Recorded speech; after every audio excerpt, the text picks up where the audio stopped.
दोस्तों स्वागत है आपका बिहार न्यूज में। दोस्तों मैं हूं फिरदौस गनी और आप देख रहे हैं केडीबी लाइव। दोस्तों आज हो चुका है 21 मार्च 2023। तो आज की पूरे बिहार की टॉप न्यूज़ लेकर आए हैं आपके लिए। दोस्तों वीडियो शुरू करने से पहले आपको बता दूं कि अगर आप नए आए हैं इस चैनल पर तो फिर चैनल को सब्सक्राइब करके बेल आइकन को प्रेस कर दीजिए और साथ में वीडियो को लाइक कर दीजिए, अपने दोस्तों के साथ शेयर भी कीजिए। तो चलिए शुरू करते हैं आज की पूरे बिहार की टॉप न्यूज़। दोस्तों आज बिहार न्यूज में सबसे पहले बात करेंगे कि बिहार विधानसभा में उप मुख्यमंत्री तेजस्वी यादव ने मुख्यमंत्री नीतीश कुमार की ओर देखते हुए कहा कि ना उनको प्रधानमंत्री बनना है और ना ही हमको मुख्यमंत्री। हम जहां हैं वहां खुश हैं, हमें इनके यानी कि नीतीश कुमार के नेतृत्व में काम करके खुश हैं। ये कहना है बिहार के उप मुख्यमंत्री तेजस्वी यादव का। तेजस्वी यादव ने कहा कि लोग तरह तरह की बातें कर रहे हैं। अरे भाई, हमसे ज़्यादा भाग्यशाली कौन है? हमारे माता पिता दोनों मुख्यमंत्री रहे हैं, हम भी उप मुख्यमंत्री रह चुके हैं। इसलिए साफ कर देना चाहता हूं कि ना इनको प्रधानमंत्री बनना है और ना हमको मुख्यमंत्री।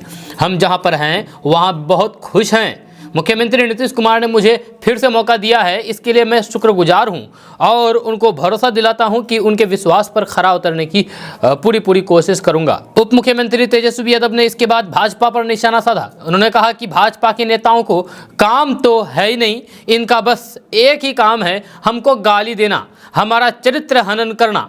जब उन्होंने कहा कि भाजपा नेताओं की ना कोई चाल है और ना चरित्र, ना आचार है, ना विचार, ना पद का उम्मीदवार। जब भाजपा नेताओं ने हाल ही में हुई ईडी और सीबीआई की कार्रवाई के लिए तेजस्वी यादव से माफी मांगने के लिए कहा, इसका जवाब देते हुए तेजस्वी यादव ने कहा कि जब हम महागठबंधन की सरकार बना रहे थे तब हमको और मुख्यमंत्री नीतीश कुमार को पता था कि तोते पिंजरे से बाहर आएंगे।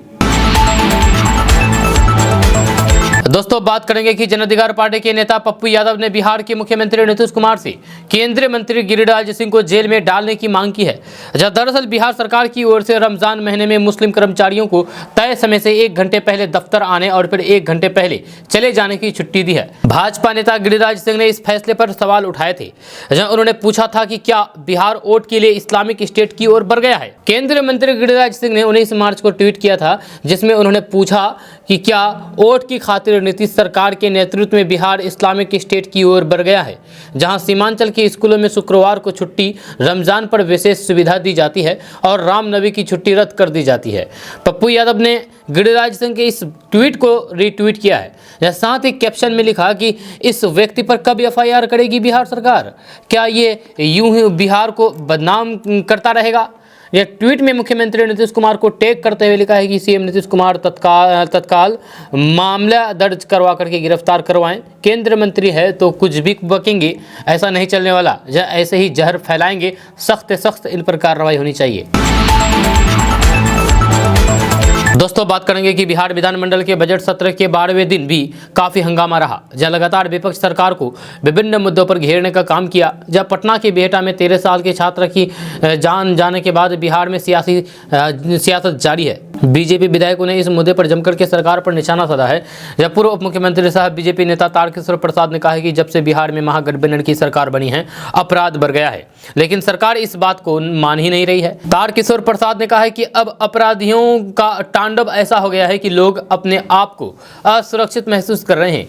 आप खुद देखिए कि बिहटा में किस तरीके से एक छोटे बच्चे का अपहरण कर लिया जाता है, फिर उसकी जान ले ली जाती है। दोस्तों बात करेंगे कि बिहार स्कूल एग्जामिनेशन बोर्ड यानी कि बीएसईबी जल्द ही बिहार बोर्ड 12वीं का रिजल्ट 2023 घोषित करेगा। बिहार बोर्ड कक्षा 12 परिणाम 2023 लिंक आधिकारिक वेबसाइट biharboardonline.bihar.gov.in पर उपलब्ध होगा। बिहार बोर्ड ने अभी तक बीएसईबी इंटर के परिणाम की तारीख और समय की घोषणा नहीं की है।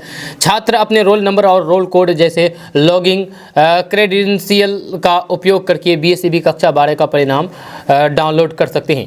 जहां बिहार बोर्ड ने कक्षा 12 की बोर्ड परीक्षा 2023 को 1 फरवरी से 14 फरवरी के बीच 2 पालियों में आयोजित किया था। दोस्तों बात करते हैं कि बिहार में पिछले कुछ दिनों से अपराध के मामले काफ़ी बड़े हैं। जब बिहार के अंदर आए दिन कहीं ना कहीं से लोगों की जान जा रही है और फिर तरह तरह के अपराध की घटनाएं सामने निकल कर के आती हैं, जिसको लेकर के बिहार सरकार और पुलिस महकमे पर सवाल उठते रहते हैं। इसी कड़ी में अब भाजपा की तरफ से बिहार में अपराध पर नियंत्रण को लेकर के योगी मॉडल लागू करने की मांग उठाई है। जी हाँ, यानी कि बिहार में योगी मॉडल चाहते हैं बीजेपी के लोग। भाजपा की तरफ से कहा जा रहा है कि बिहार में अब यूपी की तरह ही अपराधियों का सीधा इनकाउंटर किया जाना चाहिए। दरअसल भाजपा के विधायक ने बिहार में योगी मॉडल की मांग करते हुए कहा कि नीतीश कुमार कभी भी क्राइम को बर्दाश्त नहीं करते थे, लेकिन आज ये समय आ गया है कि जो पहले हथियार गाड़ी में रख करके चलते थे वे आज अपने हथियार को चमकाने लगे हैं। तो फिर शायद इस बात की जानकारी उनको हो गई है कि उनकी सरकार आ गई है। ऐसे में अब बिहार में योगी मॉडल के तर्ज पर काम करना होगा, यहाँ भी अपराधियों का सीधा इनकाउंटर करना होगा। भाजपा विधायक ने कहा है कि 2005 से 10 के शासन में नीतीश कुमार ने अपराध को रोकने के लिए इतनी सख्ती दिखाई कि बिहार से अपराधी फरार हो गए थे, लेकिन जैसे ही नीतीश कुमार ने पाला बदला अपराधी फिर से सक्रिय हो गए। आज हर दिन छात्रों का अपहरण हो रहा है, लोगों की जानें जा रही है। जब पटना के लापता डॉक्टर के बारे में अब तक कोई पता नहीं चल सका है, इसीलिए यहाँ भी यूपी की तरह ही योगी मॉडल लागू करने की ज़रूरत है। मैं ये नहीं कहता हूँ कि योगी मॉडल को भी पूरी तरीके से लागू किया जाए, मुख्यमंत्री नीतीश कुमार इसे अपने हिसाब से लागू कर सकते हैं। दोस्तों बात करते हैं कि बिहार में आम की पैदावार इस साल ज़्यादा हो सकती है, जिसका प्रभाव इसकी कीमतों पर भी पड़ सकता है। जिस तरीके से बिहार में पेड़ों पर मंजर लदे हैं, उससे लग रहा है कि बिहार में आम की पैदावार इस बार बहुत ज़्यादा हो सकती है। किसान आम को बचाने के लिए तमाम कवायद भी कर रहे हैं ताकि मंजर को नुकसान ना हो सके। बिहार में वैसे तो आम की विभिन्न किस्में होती है, लेकिन जर्दालू, गुलाब खास और दीघा मालदा बहुतायत में होती है। बिहार के जर्दालू आम को भारत सरकार ने GI टैग प्रदान किया है। बहरीन, बेल्जियम और इंग्लैंड जैसे देशों में किया जाता है। भागलपुर के जर्दालू आम की खासियत को देखते हुए बिहार सरकार ने आसपास के जिलों में भी इसके विस्तार का फैसला किया है। बिहार के अलावा आम की खेती उत्तर प्रदेश, कर्नाटक, गुजरात, आंध्र प्रदेश आदि राज्यों में अच्छी खासी होती है। दोस्तों बात करते हैं कि 2024 लोकसभा चुनाव को अभी 1 साल बचा है। जी हाँ, लेकिन राजनीतिक दलों ने अभी से ही चुनावी उद्देश्य शुरू कर दिया है। कभी दौड़ के जरिए तो आर पार, तो कभी पोस्टर से पलटवार, सियासी दल एड़ी चोटी का जोर लगा रहे हैं। बात करें बिहार की तो फिर बीजेपी के सियासी दिग्गजों के दौरे के बाद असदुद्दीन ओवैसी की एंट्री ने यहां सियासी तापमान हाई कर दिया है। पटना में JDU दफ्तर के बाहर लगाए गए बड़े बड़े पोस्टर चुनावी शंखनाद के संकेत दे रहे हैं। इस पोस्टर में प्रदेश के यानी कि बिहार के मुखिया नीतीश कुमार की तस्वीर है, निशाने पर है प्रधानमंत्री नरेंद्र मोदी। पोस्टर में लिखा गया है कि जुमला नहीं हकीकत। साथ ही पोस्टर के जरिए प्रधानमंत्री के मन की बात कार्यक्रम पर भी तंज कसा है। अब पोस्टर को लेकर के JDU का कहना है कि ये पोस्टर स्पष्ट संदेश दे रहा है कि देश चाहता है कि सरकार वादों पर काम करे। अब JDU के पोस्टर पर बिहार में एक बार फिर से पक्ष विपक्ष में वाक युद्ध शुरू हो गया है। दोस्तों बात करते हैं कि बिहार के मौसम का रुख बीते 3-4 दिनों से बदला नजर आ रहा है। इस बीच मौसम विभाग ने बिहार के कई जिलों में आज भी हल्की और फिर मध्यम स्तर की बारिश होने की संभावना जताई है। आपको बता दूं कि बिहार के 23 जिलों में कल बारिश हुई है। इनमें से 2 जिलों में तो तेज वर्षा हुई है, वहीं अन्य जिलों में मध्यम और हल्की बारिश के साथ मेघ गर्जन के साथ तेज हवा चलती रही है। मौसम विज्ञान केंद्र पटना के अनुसार आज भी बिहार के कई जिलों में बारिश होने का पूर्वानुमान है। वहीं 5 जिलों में भारी बारिश का अलर्ट जारी किया गया है। जी हाँ, मौसम विभाग के द्वारा जारी किए गए रिपोर्ट के अनुसार उत्तर बिहार के जिन 5 जिलों में आज भारी बारिश की संभावना है, पूर्वी चंपारण, किशनगंज, पूर्णिया, भागलपुर और कटिहार। इन जिलों में 15 मिलीमीटर से लेकर के 115 मिलीमीटर तक की बारिश हो सकती है। इसके अलावा उत्तर पूर्व और फिर दक्षिण पूर्व इलाके के 8 जिलों में भी बारिश की संभावना है। इनमें सहरसा, बांका, जमुई, सुपौल, अररिया, मधेपुरा, मुंगेर और लखीसराय जिला शामिल है। इसके साथ ही इन जिलों में बारिश के साथ साथ 30 से 40 किलोमीटर प्रति घंटे की रफ्तार से तेज हवा भी चलेगी। इसके अलावा कई जगहों पर ओलावृष्टि की भी संभावना जताई गई है। मौसम विभाग के अनुसार अगले 3 दिनों तक बिहार के अधिकतम तापमान में किसी भी विशेष बदलाव की कोई भी संभावना नहीं है। वही तापमान में 2 से 4 डिग्री सेल्सियस की गिरावट होने की संभावना जताई गई है। दोस्तों बात करते हैं कि बिहार में क्या एक बार फिर से लालू यादव वाली पद्धति दोहरा पाई जाएगी। क्या उप मुख्यमंत्री तेजस्वी यादव अपने पिता लालू प्रसाद यादव के पद चिन्ह पर चलते हुए अपनी पत्नी को बिहार की सत्ता की बागडोर सौंपने का मन बना रहे हैं? जब बिहार के सियासी गलियारों में इसको लेकर के अटकलों का बाजार गर्म है। चर्चा है कि खुद को रेलवे घोटाले मामले में जेल जाने की संभावना को देखते हुए तेजस्वी यादव अपनी पत्नी राजश्री यादव को बिहार का उप मुख्यमंत्री पद पर बैठाने का मन बना चुके हैं। आपको बता दूं कि राजद प्रमुख लालू प्रसाद यादव ने भी चारा घोटाले में जेल जाने के दौरान मुख्यमंत्री के पद पर अपनी पत्नी राबड़ी देवी को बैठा दिया था। ऐसे में अटकलें हैं कि तेजस्वी यादव भी अपनी पत्नी राजश्री यादव को सत्ता की चाबी सौंपना चाहती है ताकि सत्ता पर उनकी पकड़ बनी रहे। जब सत्ता के गलियारों में चर्चा यहां तक है कि तेजस्वी यादव को संकट में घिरते देख करके मुख्यमंत्री नीतीश कुमार मन ही मन खुश भी हैं। इसका कारण यह है कि सत्ता हस्तांतरण का दबाव राजद की ओर से अभी नहीं बनाया जा रहा है, जबकि इसके पहले राजद नेताओं के द्वारा आए दिन तेजस्वी यादव को मुख्यमंत्री बनाने का दबाव बनाया जा रहा था। इसको लेकर के बयानबाजी तेज हो गई थी। हालांकि ईडी और सीबीआई के द्वारा शुरू की गई कार्रवाई के बाद से ही बिहार में सियासी तूफान थम गया है और राजद नेताओं ने भी चुप्पी साध ली है। ऐसे में उप मुख्यमंत्री पद को बजाते हुए बिहार की सत्ता में काबिज रहने के लिए तेजस्वी यादव हो सकता है कि अपनी पत्नी यानी कि राजश्री यादव को जिम्मेदारी सौंपने का मन बना चुके हैं, यानी कि राजश्री यादव को उप मुख्यमंत्री बनाने का मन बना चुके हैं, हो सकता है। दोस्तों बात करेंगे कि तमिलनाडु में काम कर रहे बिहार के निवासियों के भ्रामक और उन्मादपूर्ण वीडियो प्रसारित करने के आरोपी के खिलाफ बिहार पुलिस की कार्रवाई पर भाजपा नेता कपिल मिश्रा ने सवाल खड़ा किया है। जब बिहार पुलिस की कार्रवाई को कपिल मिश्रा ने आपातकाल और तानाशाही करार दिया है। कपिल मिश्रा ने कहा है कि मनीष कश्यप के साथ जो बिहार सरकार कर रही है वह आपातकाल, तानाशाही और दमन है। भाजपा नेता ने कहा है कि निहार सिंह राठौर को मिले एक नोटिस पर कुर्ते फाड़ने वाले अब सन्नाटे में बैठे हैं। मनीष कश्यप के साथ हो रहा दुर्व्यवहार ये बताता है कि बिहार सरकार अंदर से भयभीत और कमज़ोर है। आपको बता दूं कि यूट्यूबर मनीष कश्यप बेतिया के जगदीशपुर पुलिस थाने में आत्मसमर्पण कर दिया है। वह जेल भी जा चुके हैं। जहाँ बिहार पुलिस की जांच में पता चला है कि मनीष कश्यप का असल नाम त्रिपुरारी तिवारी है। शनिवार के दिन उसके घर पर कुर्की की गई। इसके पहले उसके सारे बैंक खाते को फ्रीज कर दिया गया था। दोस्तों बात करते हैं कि अगले साल होने वाले लोकसभा चुनाव में अब महज 1 साल का ही समय बचा हुआ है, जब बीजेपी, कांग्रेस समेत तमाम दलों ने तैयारियां शुरू कर दी है। जब हाल के समय में सामने आए हैं कि विभिन्न सर्वे से साफ है कि भाजपा को अभी बहुत भारी बढ़त हासिल है। वह तीसरी बार सत्ता में आ सकती है, लेकिन एक तरीका है जिसे अपना करके विपक्ष बहुमत के आंकड़े को हासिल कर सकता है। हालांकि ये बहुत ही मुश्किल है और लगभग असंभव है, ये हो भी नहीं सकता है शायद। दरअसल चुनाव पर करीब से नजर रखने वाले संस्था CSDS के आंकड़े में सामने आया है कि यदि भाजपा को छोड़ करके सभी अन्य दल एक साथ होकर के चुनाव लड़े तो इन दलों को अगले लोकसभा चुनाव में आसानी से बहुमत मिल जाएगा। CSDS ने ये आंकड़ा पिछले साल तमाम दलों को मिले सीटों और फिर वोट प्रतिशत के हिसाब से निकाला है। CSDS के आंकड़ों के हवाले से आज तक ने बताया है कि अगर भाजपा को छोड़ करके सारी पार्टियां एक साथ होकर के चुनाव लड़ती है तो बीजेपी को 235 से 240 सीटों में से संतोष करना पड़ सकता है, जबकि विपक्ष को 300 से 305 सीटें मिल जाएगी। जहां आपको बता दूं कि 2019 लोकसभा चुनाव में बीजेपी को 303 सीटें और विपक्षी दलों को 236 सीटें हासिल हुई थी।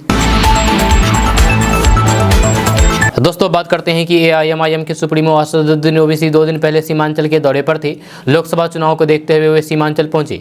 इस बार ओवैसी ने कहा है कि पिछले बार हम बिहार में कम सीटों पर चुनाव लड़े, ये हमारी भूल थी। इस बार लोकसभा में भी कई सीटों पर अपने प्रत्याशी उतारेंगे। जब विधानसभा की 50 से अधिक सीटों पर चुनाव लड़ेंगे।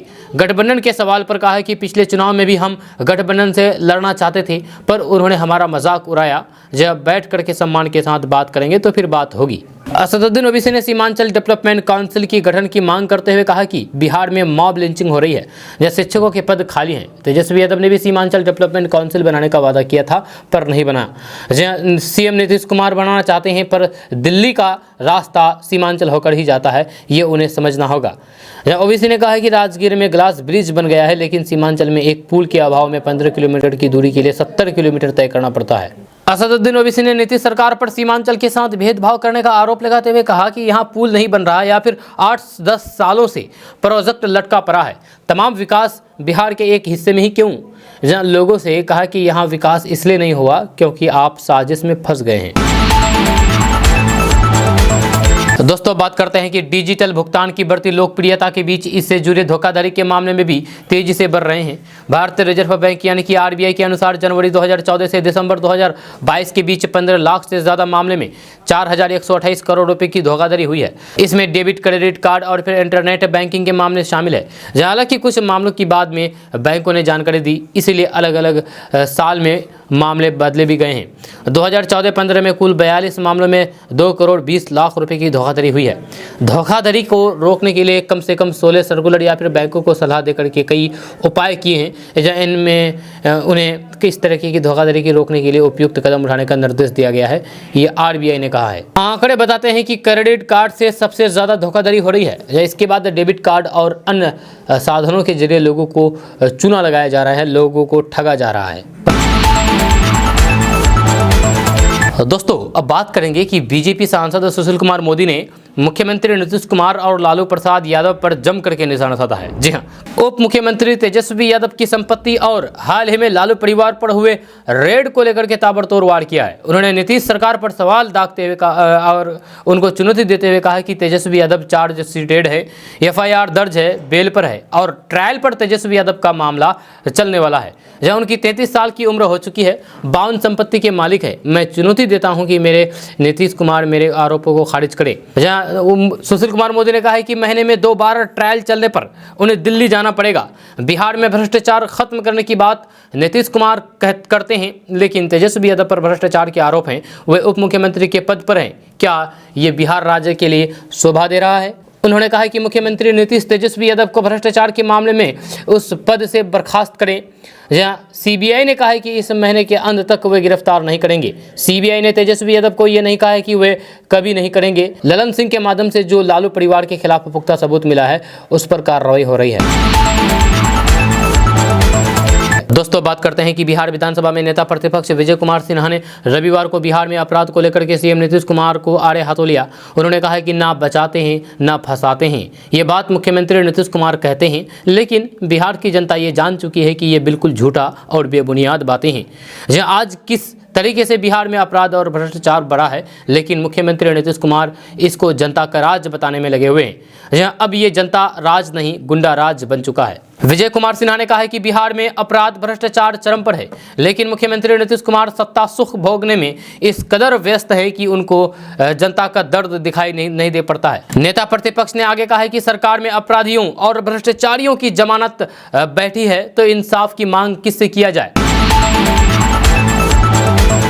दोस्तों बात करते हैं कि बिहार के पूर्व कृषि मंत्री और राजद विधायक सुधाकर सिंह ने साफ कह दिया है कि वे जनता के मुद्दे उठाते हैं और उठाते रहेंगे। सवाल सत्ता से पूछना चाहिए। हम जो भी सवाल उठाते हैं वे किसी व्यक्ति से नहीं बल्कि पद से करते हैं। उन्होंने कहा है कि ये कह देना कि बिहारी बाहर पीटे नहीं जा रहे हैं, ये अनैतिक होगा।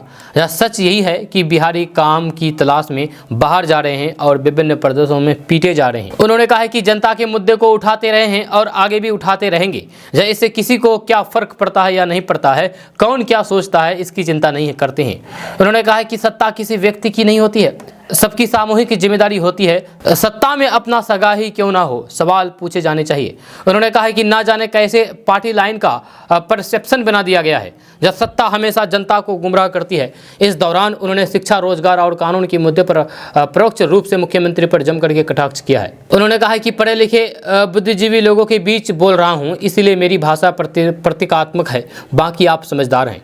उन्होंने बिहार के यूनिवर्सिटियों के लेट सेशन पर सवाल उठाते हुए बिहार के भविष्य के बारे में सवाल पूछा है। रोजगार के लिए पलायन, अफसरशाही पर सत्ता को कटघरे में खड़ा किया है। हालांकि कभी नीतीश कुमार का नाम नहीं लिया है। उन्होंने कहा है कि मोदी सरकार, नीतीश सरकार जैसे शब्दों का प्रयोग लोकतंत्र के लिए अनुचित है। दोस्तों बात करते हैं कि बिहार का शिक्षा मंत्री बनने के बाद छात्रों के हर सरकारी कार्यक्रम में जाति को लेकर के विवादास्पद भाषण देने वाले चंद्रशेखर को आखिरकार राज्यपाल राजेंद्र विश्वनाथ अरलेकर ने आईना दिखा दिया है। जब पटना में पाटलिपुत्र यूनिवर्सिटी के स्थापना दिवस के समारोह में शिक्षा मंत्री चंद्रशेखर हिंदू धर्म की संस्कृति को कोस रहे थे, वे छात्रों और फिर शिक्षकों को जाति व्यवस्था की कहानी सुना रहे थे। कार्यक्रम में मौजूद राज्यपाल ने उन्हें नसीहत दी, संस्कृति और विकृति को समझिए। दलित समाज से आने वाले राज्यपाल राजेंद्र विश्वनाथ अर्लेकर ने कहा कि हिंदू संस्कृति काफ़ी समृद्ध रही है। समय बीतने के साथ इसमें कुछ विकृति आ गई है, जैसे जातीय व्यवस्था, लेकिन इसे समझना होगा कि हमारी संस्कृति क्या है और उसमें क्या विकृति आई है। दोस्तों, बात करते हैं कि छोटे आकार वाली खूबसूरत गौरिया पक्षी का जिक्र आते ही बचपन की याद आ जाती है। जब कभी इसका बसेरा इंसानों के घर आंगन में हुआ करता था, लेकिन पर्यावरण को नुकसान पहुंचा करके कंक्रीट के जंगल में तब्दील होते शहर और फिर गांव ने इन्हें हमसे दूर कर दिया है। एक वक्त हुआ करता था जब हर घर आंगन में सूप से अनाज फटका जाता था, तो फिर फटकने के बाद गिरे अनाज को खाने गौरिया फुर से आ जाती थी और दाना खा करके फुर से उड़ जाती थी। गौरिया को वापस बुलाने के लिए लोगों को जागरूक होना आवश्यक है। इसके लिए बस थोड़ा सा प्यार और उनके लिए दाना पानी की व्यवस्था, घोंसला और पेड़ लगाने की ज़रूरत है, तभी गौरिया की घर वापसी होगी। इंसान ने जहाँ भी घर बनाया, देर सवेर गौरिया जोरा वहाँ पर रहने पहुँच जाती है। आंकड़े बताते हैं कि विश्व भर में यानी कि पूरी दुनिया में घर आंगन में चहकने कूदने वाली छोटी सी प्यारी चिड़िया गौरिया की आबादी में कमी आई है, जो कि पर्यावरण के लिए भारी चिंता का कारण है। गौरिया का कम होना हमारे इकोसिस्टम को नुकसान पहुंचा सकता है। इसके महत्व को इस बात से समझा जा सकता है कि गौरिया फल फूल सब्जी में लगने वाले कीड़े मकोड़े से फसलों की रक्षा करती है। अगर इसकी संख्या बहुत कम हो जाए तो फिर ये विलुप्त हो जाए तो फिर फसलों को भारी नुकसान हो सकता है। दोस्तों, बात करते हैं कि बिहार के मजदूरों की पिटाई के फर्जी वीडियो सोशल मीडिया पर फैलाने के आरोपी यूट्यूबर मनीष कश्यप उर्फ त्रिपुरारी तिवारी को 22 मार्च तक न्यायिक हिरासत में जेल भेज दिया गया है। जब बिहार पुलिस की आर्थिक अपराध इकाई यानी कि ईओयू ने रविवार को उसे कोर्ट में पेश किया, जहां से उसे जेल भेज दिया गया। ईओयू ने कहा है कि वह कोर्ट में अर्जी देकर के मनीष कश्यप को रिमांड पर देने का अनुरोध करेगी। ईओयू कह रही है कि मनीष कश्यप से कई राज उगलवाना बाकी है। इस बीच मनीष कश्यप का एक वीडियो सामने आया है। इस वीडियो में वह पुलिस की गिरफ्त में रोता हुआ दिखाई देता था। जब वह पुलिस की गाड़ी में था तो फिर रो रहा था। वीडियो में उसके साथ ही यह कहते हुए सुनाई दे रहे हैं कि हिम्मत मत हारना, हम साथ मिलकर के लड़ेंगे। आपको बता दूं कि शनिवार को मनीष कश्यप को पश्चिम चंपारण में गिरफ्तार किया गया था। उसके बाद आर्थिक अपराध इकाई की टीम उसे पटना लेकर के आई थी। ईओयू की टीम ने उससे गहन पूछताछ की। दोस्तों, बात करते हैं कि 7वें चरण की शिक्षक बहाली की मांग को लेकर के शुक्रवार को शिक्षक अभ्यर्थी सड़क पर उतर आए। अभ्यर्थियों ने डाक बंगला चौराहे को जाम कर दिया। उन्होंने सरकार की अनदेखी का आरोप लगाया है। हजारों की संख्या में अभ्यर्थी गांधी मैदान से डाक बंगला चौराहा होते हुए विधानसभा को घेरने की तैयारी में थे। जब वहीं पुलिस बल ने डाक बंगला चौराहा को छावनी में तब्दील कर दिया था और छात्रों को आगे बढ़ने से रोक लिया। जब काफ़ी देर तक पुलिस के द्वारा रास्ता खाली किए जाने की बात जब अभ्यर्थियों ने नहीं मानी, तो फिर डाक बंगला चौराहे पर पुलिस ने उन्हें खदेड़ना शुरू कर दिया।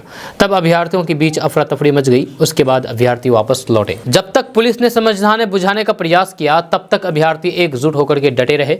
लेकिन जैसे ही पुलिस ने डंडा उठा करके सभी को भगाने के लिए दौड़ लगाई, अभ्यर्थी भी भाग खड़े हुए और फिर कुछ गिरते पड़ते भी रहे। जब कुछ अभ्यर्थी को चोट भी लगी। दोस्तों, एआईएमआईएम के चीफ असदुद्दीन ओवैसी 2 दिनों के सीमांचल दौरे पर थे। इस दौरान वे सीमांचल अधिकार यात्रा में भी शामिल हुए, जिसमें उनका अलग अंदाज देखने को मिला। जब वो समर्थकों की भीड़ के साथ महानंदा नदी में घुटनों भर पानी में 2 किलोमीटर तक पैदल चले। इस दौरान उनके सुरक्षाकर्मी और उनके समर्थकों की भीड़ उन्हें घेर ली। ओवैसी ने इस दौरान पोठिया प्रखंड के खरखड़ी तक की दूरी तय की। आपको बता दो कि असदुद्दीन ओवैसी सीमांचल में विकास की अनदेखी के खिलाफ सीमांचल अधिकार यात्रा निकाले, जिसमें हजारों की तादाद में लोग शामिल हुए। इस दौरान अचानक ओवैसी महानंदा नदी के भीड़ भरी घाट से नदी में उतर गए और फिर घुटनों भर पानी में चलते हुए 2 किलोमीटर की यात्रा पूरी की। इस दौरान समर्थकों का उत्साह भी काफी बढ़ गया। आपको बता दूं कि इससे पहले ओवैसी ने महानंदा और फिर मोदी सरकार पर जम करके निशाना साधा। नीतीश कुमार को उन्होंने पलटूराम बताते हुए कहा कि उनकी कोई गारंटी नहीं है कि कब वो बीजेपी के साथ चले जाएं, लेकिन मैं सीमांचल की लड़ाई लड़ता रहूंगा, क्योंकि दिल्ली का रास्ता सीमांचल से होकर ही जाता है। नीतीश सरकार ने सिर्फ सीमांचल को पीछे ढकेला है। विकास का कोई काम यहाँ नहीं हुआ है, लेकिन अब सीमांचल की लड़ाई के लिए आंदोलन होगा और जरूरत पड़ी तो फिर चक्का जाम भी करेंगे। वहीं राजद पर निशाना साधते हुए कहा है कि आरजेडी ने पैसों के दम पर हमारे विधायकों को खरीद लिया है, लेकिन जिन्हें बिकना था वे बिक गए, लेकिन ओबीसी बिकने वालों में से नहीं है। सीमांचल के विकास के लिए अंतिम दम तक लड़ता रहूंगा और इस बार के लोकसभा में एआईएमआईएम सिर्फ सीमांचल तक ही सीमित नहीं रहेगी, बल्कि बिहार के कोने कोने से लड़ेगी। वहीं पर असदुद्दीन ओवैसी के बिहार प्रदेश अध्यक्ष अख्तरुल ईमान ने अब सिखों को लेकर के बेतुका और आपत्तिजनक बयान दे दिया है। असदुद्दीन ओवैसी की मौजूदगी में उनकी पार्टी के बिहार प्रदेश अध्यक्ष अख्तरुल ईमान ने बड़ी जनसभा में कहा कि कुर्ता पहने हुए और पगड़ी बांधे हुए पंजाबी पहले हमारे बुजुर्गों की पैर की धूल साफ करता था। अख्तरुल ईमान पूर्णिया के अमोर से विधायक हैं, जहां उनके बयान पर सिख समाज के लोगों ने गहरी आपत्ति जताते हुए माफी मांगने को कहा है। दरअसल एआईएमआईएम के प्रमुख असदुद्दीन ओवैसी 2 दिनों से बिहार के दौरे पर हैं। इस दौरान किशनगंज में उनकी जनसभा हुई। जनसभा को संबोधित करते हुए उनकी पार्टी के प्रदेश अध्यक्ष अख्तरुल ईमान ने लोगों से कहा कि पंजाब का पंजाबी कुर्ता पहने हुए पगड़ी बांधे हुए पहले हमारे बुजुर्गों की पैर की धूल साफ करता था। जिस बस पर हम चढ़ कर के जाते थे उसका ड्राइवर और कंडक्टर सरदार जी हुआ करता था। आज कौन सा दिन आ गया है कि हमारे बेटा दिल्ली और पंजाब में जाता है और उन्हीं पंजाबियों के खेतों में नौकरी करना उसकी मजबूरी हो गई है। अख्तरुल ईमान के इस बयान पर सिख समाज में भारी नाराजगी है। जब पटना के तख्त हरमिंदर साहिब से जुड़े सिख समाज के लोगों ने ऐसे आपत्तिजनक बयान पर गहरा आक्रोश जताया है। तख्त हरमंदिर साहिब प्रबंधक समिति के संरक्षक त्रिलोक सिंह ने कहा कि अख्तरुल ईमान ने पूरे सिख समाज को अपमानित किया है। उन्हें तुरंत अपने बयानों के लिए माफ़ी मांगनी चाहिए। दोस्तों बात करते हैं कि कोचाधामन विधायक इजहार अस्फी ने सीमांचल दौरे पर आए एआईएमआईएम चीफ असदुद्दीन ओवैसी के दौरे को सियासी दुकानदारी बताया है और कहा है कि सीमांचल की जनता बहुत सियासी सूझबूझ रखने वाली है। यह जनता इनके झांसे में नहीं आएगी और इनकी वह दुकानदारी नहीं चलेगी। इजहार अस्फी ने कहा है कि असदुद्दीन ओवैसी बीजेपी और अमित शाह के इशारे पर सीमांचल के दौरे पर आए हैं। ओवैसी के यहाँ आने का उद्देश्य सीमांचल के सेकुलर वोटों का बिखराव करना है ताकि इसका सीधा सा लाभ बीजेपी को मिले और महागठबंधन कमज़ोर हो, लेकिन सीमांचल की जनता ऐसी किसी भी साजिश को कामयाब होने नहीं देगी। इजहार अस्फी ने कहा है कि ओवैसी साहब अपने भाषण में शब्दों की मर्यादा का ख्याल रखें और संयम से काम लें। उन्होंने कहा कि जब सीमांचल की जनता ने बीते बिहार विधानसभा चुनाव में 5 सीटों पर एआईएमआईएम को कामयाब बनाया तो फिर उस समय जनता को भूल गए और जीते हुए विधायकों की भी कोई खोज खबर नहीं ली। तो दोस्तों बात करते हैं कि जल जीवन हरियाली अभियान के तहत चिन्हित राज्य भर के यानी कि पूरे बिहार के 11,848 सार्वजनिक कुओं पर लोगों ने कब्जा जमा करके रख दिया था। जब ये कब्जा कई स्तरों पर था, इसकी जानकारी होने पर बिहार के विभिन्न जिलों से 1,11,525 कुओं को अतिक्रमण मुक्त करा दिया है। जहाँ अब भी 323 सार्वजनिक कुओं पर लोगों का कब्जा है। जब वहीं वर्षा और फिर दैनिक उपयोग से बर्बाद जल को संरक्षित करने के लिए राज्य भर के 18,498 जल संचयन संरचनाओं पर भी लोगों ने कब्जा कर रखा था। इनमें से 18,629 को कब्जा से मुक्त करा दिया गया है। वर्तमान में 229 जल संरक्षण संरचना लोगों के कब्जे में है। कुओं और जल संचयन संरचनाओं के जीर्णोद्धार तथा निर्माण कार्य के दौरान इसका खुलासा हुआ है। दोस्तों बात करते हैं कि बीजेपी प्रदेश अध्यक्ष डॉक्टर संजय जायसवाल बिहार दिवस कार्यक्रम में शामिल होने के लिए शनिवार की रात दुबई पहुंचे। जी हां, डॉक्टर संजय जायसवाल ने कहा है कि इंडिया पॉजिटिव द्वारा आयोजित बिहार दिवस कॉन्क्लेव में शामिल होना मेरे लिए हर्ष की बात है।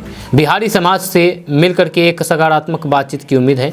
विदेशी जमीन पर भारतीयों के साथ बिहार दिवस मनाना हम सब के लिए गर्व की बात है। जब बिहार की 111वीं जयंती पर हम सब मिलकर के प्रण लें कि नव बिहार बनाने में सभी अपना सहयोग देंगे। आपको बता दूं कि भारतीय वाणिज्य दूतावास में बिहार दिवस कॉन्क्लेव का आयोजन किया गया जा रहा है। जब बिहार दिवस कॉन्क्लेव कार्यक्रम में बॉलीवुड अभिनेता चंदन राय, लोक गायक देवी, मैथिली गायक विकास झा और फिर कई और गणमान्य लोग भारत से दुबई पहुंचे। दोस्तों बात करते हैं कि खेती करने के लिए अब आधुनिक कृषि यंत्रों की ज़रूरत पड़ती है, जिससे जुताई, बुआई, कटाई जैसे काम कम समय में और आसान हो जाते हैं। लेकिन कई बार किसान पैसे की तंगी के कारण कृषि से जुड़े हुए उपकरण नहीं खरीद पाते हैं। ऐसे में बिहार सरकार की कृषि यंत्रीकरण योजना किसानों को महंगे कृषि यंत्रों की खरीद पर 50% का अनुदान देती है। हालांकि SC ST को 80% तक का अनुदान मिलता है। वहीं लोकल यंत्र निर्माताओं से सामान खरीदने पर 10% का अतिरिक्त सब्सिडी भी मिलता है। तो ऐसे में अगर आप भी इस योजना का लाभ उठाना चाहते हैं तो इसके लिए आपको कुछ डॉक्यूमेंट्स जुमाने होंगे, और ये डॉक्यूमेंट्स है आधार कार्ड, बैंक अकाउंट डिटेल्स, 100 प्रमाण पत्र, ट्रैक्टर चालित यंत्रों के लिए RC, कृषि यंत्र की original bill, passport size photo, Aadhaar card. अब आप सोच रहे होंगे कि आखिर इसमें अप्लाई कैसे करें, आवेदन कैसे करें। तो इसके लिए आपको कृषि यंत्रीकरण योजना का लाभ उठाने के लिए सबसे पहले आपको इसकी ऑफिशियल वेबसाइट पर जाना होगा, और ये वेबसाइट है www.dbtagriculture.bihar.gov.in। इस वेबसाइट पर जाकर के कृषि यंत्रीकरण योजना पर क्लिक करना होगा आपको। यहाँ फॉर्म एप्लीकेशन के विकल्प पर जाकर के अप्लाई टू सबमिट करना होगा। जब यहाँ मांगी गई आप सारी जानकारी भर दें, उसके बाद आपका अप्लाई सक्सेसफुल हो जाएगा। दोस्तों अब बात करेंगे कि बिहार में जातीय गोलबंदी मजहबी मुद्दा चुनावी जीत का तय फार्मूला माना जाता है, लेकिन इन दिनों सत्ताधारी नेताओं की कोशिश तुष्टिकरण, विपक्ष के बयान ध्रुवीकरण के आरोपों का सामना कर रही है। जबकि मजहबी ध्रुवीकरण वाले बयानों के लिए कुख्यात रहे ओबीसी विकास की बात कर रहे हैं। जब बिहार के अल्पसंख्यक मतदाताओं पर सभी दलों की नजर टिकी हुई है, बिहार की सियासत में जातीय मजहबी मुद्दों को हवा देकर के अपना हित साधने में चाहे पक्ष हो या फिर विपक्ष, कोई पीछे नहीं रहता है। जब रमजान में ऑफिस टाइम में दी गई छुट्टी को मुस्लिम वोट बैंक को अपने साथ बनाए रखने के लिए तुष्टिकरण के आरोपों का सामना कर रही महागठबंधन सरकार का बचाव करते हुए मंत्री अशोक चौधरी ने बेतुका बयान देते हुए मुसलमानों को ही कन्वर्टेड, प्रताड़ित, दलित बता दिया। राजनीतिक विश्लेषक मानते हैं कि राजनीति में मुस्लिम वोट बैंक एक मुस्त, एक पक्षीय वोटिंग के लिए जाना जाता है। ऐसे में अशोक चौधरी के बयान से मुस्लिम समुदाय में क्या संदेश जाता है, ये तो फिर समय बताएगा। लेकिन इतना तय है कि इस बयान से बीजेपी को बैठे बिठाए मुद्दा मिल गया है, जिसे भुनाने की कोशिश बीजेपी जरूर करेगी। अब जहां बीजेपी इस बयान को बकवास बता रही है, तो फिर वहीं आरजेडी अशोक चौधरी के बचाव में जुटी हुई है। एक तरफ अशोक चौधरी का बयान तो दूसरी तरफ AIMIM प्रमुख असदुद्दीन ओवैसी के दौरे पर घमासान। AIMIM सुप्रीमो असदुद्दीन ओवैसी सीमांचल के दौरे पर थे। जी हाँ, अब सीमांचल के साथ मुसलमानों के विकास को मुद्दा बना करके अपनी छिन चुकी जमीन तलाशने में जुटे। जब पूर्णिया के बाद किशनगंज में भी ओवैसी ने महागठबंधन के खिलाफ हुंकार भरी, तो फिर निशाने पर फिर एक बार नीतीश तेजस्वी रहे। जब बिहार में ओवैसी की एंट्री ने सभी दलों को टेंशन में डाल दिया, खास करके महागठबंधन को, क्योंकि मुस्लिम बहुल सीमांचल को महागठबंधन का वोट बैंक कहा जाता है। ऐसे में चुनाव से पहले सरकारी सुविधाओं के साथ सियासी दावे वादे होते रहेंगे, चलता रहेगा जहाँ आरोप प्रत्यारोप, विवादित बयानों का दौर। लेकिन इन बयानों का फायदा किसको मिलता है, ये तो फिर वक्त ही बताएगा। दोस्तों बात करते हैं कि सच तक फाउंडेशन और यूट्यूब चैनल के संचालक मनीष कश्यप ने बेतिया में सरेंडर कर दिया है, यह तो आपको मालूम है। तमिलनाडु में प्रवासी बिहारियों के साथ कथित हिंसा के फर्जी वीडियो प्रसारित करने के आरोप में फंसे मनीष कश्यप को 14 दिन की न्यायिक हिरासत में जेल भेज दिया गया है। आर्थिक अपराध इकाई की विशेष टीम ने उसे पूछताछ की है, या इस दौरान कई अहम खुलासे हुए हैं। पता चला है कि मनीष कश्यप के पीछे एक नेटवर्क काम कर रहा था। वहीं कई लोग अब पुलिस के रडार पर है, जिनकी मुश्किलें बढ़ सकती है। मनीष कश्यप से EOU के अधिकारियों ने पूछताछ रविवार को की। इस दौरान पुलिस को जो जानकारी मिली, उसमें कई लोगों की मुश्किलें बढ़ सकती है। मनीष कश्यप के पीछे एक नेटवर्क काम कर रहा था, जो उसकी हर तरीके से मदद कर रहा था। अब EOU सोमवार को फिर से कोर्ट में मनीष कश्यप की रिमांड के लिए अर्जी दिया। जब वहीं मीडिया रिपोर्ट्स के अनुसार कुछ कोचिंग संचालकों की भी परेशानी इस मामले में बढ़ सकती है। मनीष कश्यप के सच तक फाउंडेशन से जुड़े आर्थिक लेन देन मामले में कुछ नाम सामने आए हैं। मनीष कश्यप के यूट्यूब चैनल सच तक के बोरिंग रोड दादाजी लेन स्थित कार्यालय में EOU की टीम पहुंची और फिर जांच किया। इस दौरान कंप्यूटरों से कई डिजिटल साक्ष्य भी बरामद किए गए हैं। यह सूत्रों की माने तो पूछताछ के बाद जिन लोगों को चिन्हित किया गया, जब उन्होंने मनीष कश्यप को आर्थिक मदद भी पहुंचाई थी, अब EOU की टीम, विशेष टीम इन लोगों से संपर्क करके आगे इस मामले में पूछताछ कर सकती है। दोस्तों बात करते हैं कि बिहार की राजधानी पटना से सटे इलाके दानापुर में बड़ा हादसा हो गया। यहाँ दानापुर दियारा में स्थित गंगहरा के पास गंगा नदी घाट पर यात्रियों से भरी नाव डूब गई। बताया जा रहा है कि इस नाव पर कुल 15 लोग सवार थे, जिनमें से अभी तक 3 लोग लापता हैं। वहीं कुछ लोग तैर करके बाहर निकल गए हैं। घटना की जानकारी मिलने के बाद स्थानीय पुलिस मौके पर पहुंच गई, जब पुलिस ने लोगों की मदद से नाव पर सवार यात्रियों की खोजबीन शुरू कर दी। घटनास्थल पर दानापुर पुलिस सहित कई अधिकारी मौजूद थे। यह हादसा हनुमान मंदिर के पास हुआ है। जानकारी के अनुसार बिहार के पटना जिले के दानापुर में गंगा नदी में एक नाव यात्रियों को लेकर के जा रही थी, जहां इस दौरान किसी वजह से नाव पलट गई। इस घटना के बाद हड़कंप मच गया जब नाव पर सवार लोग पानी में डूबने लगे। जैसे तैसे कुछ लोग नदी से बाहर निकल आए, जब वहीं 3 लोग अभी भी लापता बताए जा रहे हैं। दोस्तों बात करते हैं कि ग्लोबल हैप्पीनेस रिपोर्ट 2023 जारी कर दी गई है, जहाँ इसके तहत दुनिया भर की खुशहाल देशों की रैंकिंग जारी कर दी गई है। टॉप 20 में एक भी एशियाई देश का नाम शामिल नहीं है, जबकि लिस्ट में शीर्ष पर फिनलैंड है, जो लगातार 6 साल से इस पायदान पर खड़ा है। यानी कि फिनलैंड के लोग काफ़ी ज़्यादा खुश रहते हैं। जी हाँ, इस देश की आबादी 55 लाख से भी अधिक है। हैप्पीनेस इंडेक्स में फिनलैंड को 7.842 अंक प्राप्त हुआ है। हैप्पीनेस इंडेक्स में किसी भी देश की जीडीपी, वहाँ जीवन की गुणवत्ता और फिर जीवन प्रत्याशा के आधार पर रैंकिंग की जाती है। कोविड काल यानी कि 2020 से 2022 के बीच ये रैंकिंग जारी नहीं हुई थी। रिपोर्ट्स के मुताबिक फिनलैंड पहले तो डेनमार्क दूसरे नंबर पर है, तीसरे नंबर पर आइसलैंड है, जो दुनिया भर में सबसे अपनी खूबसूरत वादियों के लिए प्रसिद्ध है। ये पर्यटकों का प्रमुख आकर्षण केंद्र रहा है। इजराइल को चौथा और नीदरलैंड को 5वां स्थान दिया गया है। इजराइल पिछली बार 9वें स्थान पर था। जहाँ खुशहाल देशों की सूची में 6ठे स्थान पर स्वीडन है, जहाँ 7वें स्थान पर नॉर्वे, 8वें स्थान पर स्विट्जरलैंड, 9वें स्थान पर लग्जमबर्ग और 10वें स्थान पर न्यूजीलैंड का नाम है। दोस्तों बात करेंगे कि बिहार सरकार कैसे काम करती है, चलिए जानते हैं। इसके लिए विस्तार से आप बात करेंगे कि आखिर बिहार सरकार काम कैसे करती है और प्रशासन भी बिहार में कैसे चलता है। इन सभी बातों के बारे में भी हम विस्तार से बात करेंगे। तो बात करते हैं कि भारत के उत्तर पूर्वी भाग में ऐतिहासिक राज्य बिहार स्थित है, जिसकी राजधानी पटना है। बिहार जनसंख्या के नज़रिए से देश में तीसरे सबसे बड़ा प्रदेश है, जो क्षेत्रफल में इसका नंबर 12वां है। बिहार के उत्तर में नेपाल, दक्षिण में झारखंड, पूर्व में पश्चिम बंगाल और पश्चिम में उत्तर प्रदेश स्थित है। जब बिहार की प्रमुख नदियों की बात करें तो फिर तो गंगा, बूढ़ी गंडक, कोसी, कमला बलान आदि नदियां प्रमुख है। जहां बिहार की जनसंख्या का अधिकांश भाग ग्रामीण है और केवल 11.3% लोग ही शहरों में रहते हैं। बिहार के 58% लोग 25 साल से कम आयु के हैं। जी हाँ, बिहार नालंदा और विक्रमशिला विश्वविद्यालय की बदौलत प्राचीन काल में शिक्षा और संस्कृति का सबसे बड़ा गर्व हुआ करता था।